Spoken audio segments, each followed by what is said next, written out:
Soha senkinek nem mondtam még el, amit itt most nektek. Én, Sárközi Richárd, átlagos vagyok. Ha rendelek a netpincértől, 1950 a kaja és 2000 a minimális rendelés. Egy feleségem van, 2 gyerekem, ami ugye azért szar, mert ha fordítva lenne egy feleség, aki vigyázna a gyerekekre, amíg a másik eljön megnézni SPOB-ra. Annyira átlagos vagyok, hogy a bakancslistám pelenka vásárlással kezdődik. Annyira átlagos vagyok, hogy a mikrofont nem kell megigazítani utánam. És az öltözködésem több, mint normcore, norm hardcore. Annyi fordulat van az életemben, mint egy slow motion loopolt Tarbéla filmben. És persze sosem voltam még édes 3-asban.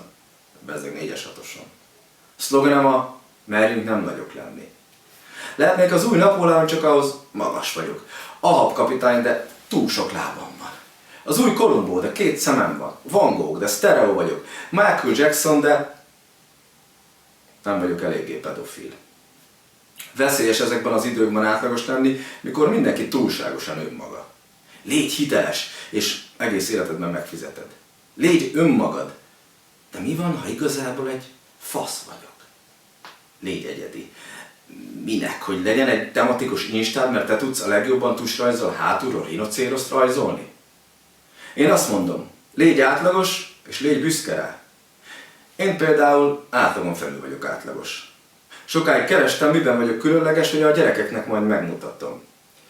Például extrém a tájékozódási képességem. Otthon a WC-re is GPS-szel járok. A Rubik kockát 30 perc alatt sem rakom ki. Tudok mondani 5 fontos írónőt, de ebből 3 a Charlotte, Emily és Anne Bronte. Tudok Európa egyik legjobb városában, Európa egyik legszarabb fizetéséből élni. Tudok felnőtt lenni, vagy legalábbis meg tudom nézni a YouTube-on, hogy kell csinálni. Tudom, hogy mit kell 2009-ben adni a népnek, bagettet és Cirque du Soleil-t.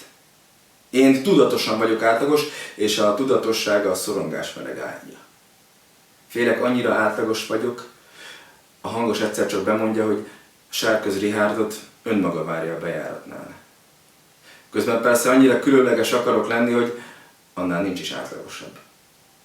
Úgy kopaszodom, mint mindenki, úgy eszem, alszom, baszom, mint mindenki, úgy születtem és halok meg, mint mindenki. Én ne lennék átlagos?